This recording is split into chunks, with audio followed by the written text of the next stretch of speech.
back by unpopular demand. I'll make this shorter. Was recorded a video on my laptop and it didn't save. Happens actually quite often. So basically, a quick follow up to what's been posted before. Um, so I'm in some hotel room now in outskirts, not outskirts. It's by the airport somewhere in Dallas, and this is kind of what happens is I start recording videos, and they send me like $100. So I'm not sleeping in the streets. They're pretending to, love, kindness, and all that. So I'm in the hotel room now. Follow up on previously before. Somewhat repeating myself, and I guess that's also the idea, right? Is to kind of distract, but the flow and the truth is the same, so it doesn't really make any difference whatsoever. Spoke over there for 50 minutes, did not save. So essentially, the follow up is that want to make sure that it's understood who's behind all this. And it's democratic leadership, or you know I mean, I have a hard time saying Democrats because they just weaponized everything. The weaponized intelligence, right, which is something that is supposed to be no bias whatsoever, right? Intelligence is you know looking at the facts, and not it's not political. It's not supposed to be. Sure, swings a little bit there and there. We're all humans, and that's kind of the human nature, and that's fine. But here, intelligence has been weaponized. Everything, democratic values has been weaponized. Because every human right possibly has been violated here, and I spill a lot of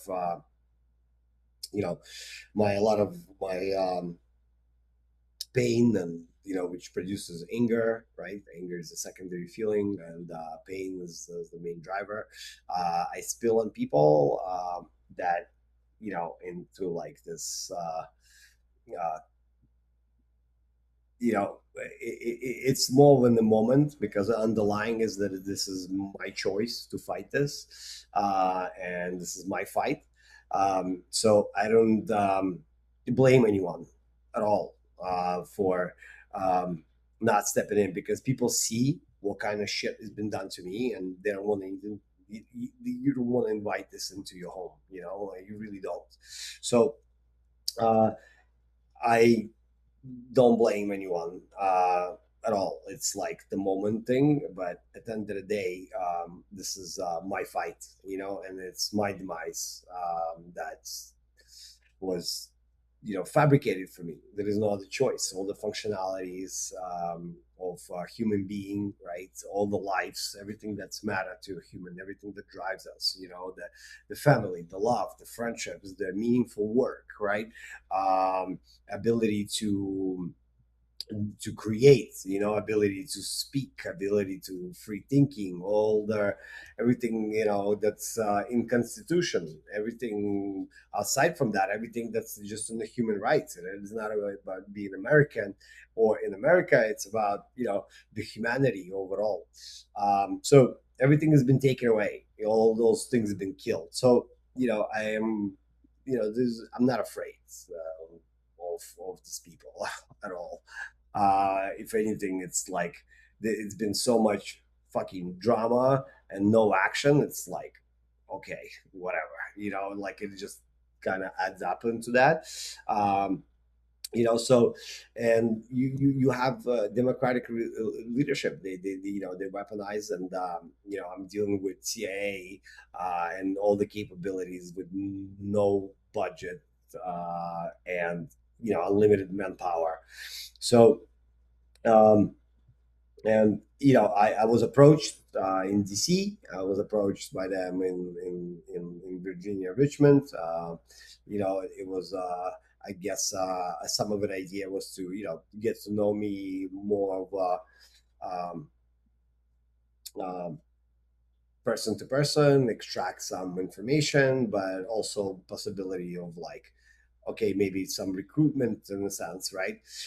But it didn't work because the political ideology did not fit, and so now what's left is like, okay, we can't use them in plant them, we can't use them as an asset, so we're going to use them as a weapon, and it's weaponized against people that's been fighting this, and that's one I want to that's the only main purpose of this particular video, really. Well, there is a few, but one of them is to make sure that I'm not used as a, or they have a really really hard time weaponizing me against people, because either to get their hands on technology or win the election or etc. This is who's behind this, and what they're trying to do is to just cover up their own crimes, cover up their own corruption, and they'll stop at nothing. I spilled even I don't know for sure. Some of it is like theoretical, right? Um, but even I spilled a lot of on Tom, even though this has been my contact throughout years now, and I feel like even him has been trapped, and it's not only him. I think around maybe 30% or even more of their own people, low key rooting for me, because the parents that have to come and bring the kids into an op, right? I'm sure it kills them inside. It's it's tragic, really, because there is no place for children into some op, and they're forced to do this. And I know for a fact that every mother, every father, they regret this before even going in and doing this. And um, I am, and by communicating and talking to these people, I know for a fact that they fucking sick and fucking tired of this, because they see that what the agenda here is not to get to the truth, or not to have a resolution or win anything, or it's literally a cover up of few individuals that just can't stop. You have the psychopathic narcissistic maniacs, really, and they'll stop at nothing. They don't care how much pain they cause to people involved. They don't care what type of difficulties it creates in people's life. They don't care how much soul people have to give up. And so the message here, and I have to keep this short because I'm not allowed to like say videos. It's too long, it won't save. So idea is that every battle, every war has its casualties, and I hope mine doesn't go in vain, because and it won't. So, and there is no need to be directly involved, but what can you do is when you talk to your friends, when you vote, when you raise your own kids, just think about it, that I did not work for nothing. I'm not a conspiracy theorist, I'm not looking for attention. I'm builder, I'm trying to build, was trying to build, now it's but it's all been taken away.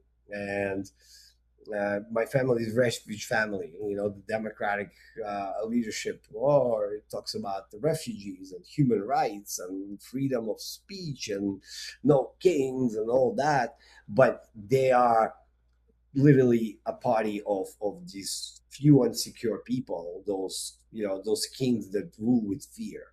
And the opposite of fear is love. So love one another, really. Love your children, love your friends, love your neighbor, in response to this, right?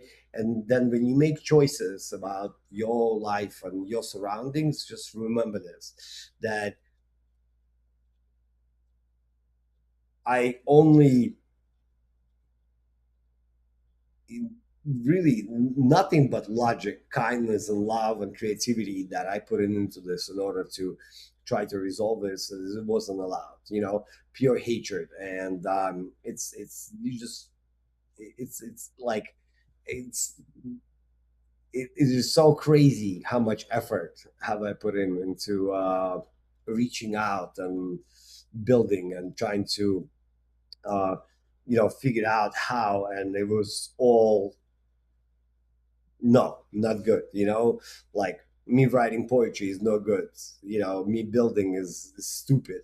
All those things, and it really shows a reflection of who these people are. So I have to stop this because I won't be allowed to like post too long or whatever. I can't register for some sites and shit and all that. But remember this story. Remember that I walk every step. I really walk for nothing. I know it will resonate, and um, just remember to love one another. That's the this is what scares them the most, and that fear, it could be healed with love, even for themselves, right? And remember that even at my fucking absolutely lowest moment, right, stuck somewhere in the middle of nowhere, surrounded constantly by threats to life, I still pushed love and I carry the message of unity. So, and you don't have to go and unite with somebody you disagree politically, but unite with your own family. Maybe fix a relationship that was damaged before. Adopt a pet, have another kid, all those things, unity. And you can do this without coming up on some radar or being involved in something that's gets your family in some sort of difficulties or troubles. This is the steps you could take. And if I affected you in a good way, this is great for me, even if I don't know you or will never know it happened. Do it, because that's kind of the blind faith of the good, because it resonates. And I hope, really, that's the only hope. That's the only purpose left for me. There is nothing else. Everything else has been destroyed. So my purpose is kind of only left is that what comes after, right? What comes after my demise. And I hope it's a good thing and it affects you in a good way. Even if on a battlefield there was the enemies, right? Or you were forced to be the enemy, or forced to bring your kid in up, and or your teenage daughter, or or any of those things, and you don't feel great about it. um, Reject that. Flip the script, right? Be like, you know what, okay, here I had to do this, but let me be kind to the neighbor. Let me call my mother another time. Let me speak to my parents, or help out a friend, right, where it's completely unrelated, but do something good, because there's so much bad energy that's been blasted into this with so much effort. What we all can do as humanity is basically reject that by making choices differently. Smile at the cashier. Things like this. Don't have a road rage, and that's how we heal. That's how we get all of it, and it has nothing to do with me at all. But that's kind of the true good of it all, that it doesn't have to feedback loop to me in any some positive way, but it makes your life better, and make you smile, or you know affects you in a good way, and it'll come back, because as the karma goes, like, it will come back in a good way. So yeah, that's the message. Just be just a little bit doper human being, and everyone, and we can all do that. We all know the things we could do to be just a bit greater today than we yesterday. And that's how it's fought. I'll continue my path the way it is, but do that unrelated, because it can be tracked. But if you be a better human, it will put back in a good note into the world. So anyways, cheers to all of you. That's the people with good hearts, and that's most of us, really. Sometimes those people are forced to do things, and it's okay. That's life. It's not easy for anyone, so I also understand that. And yeah, just be kind and spread love, really. Peace.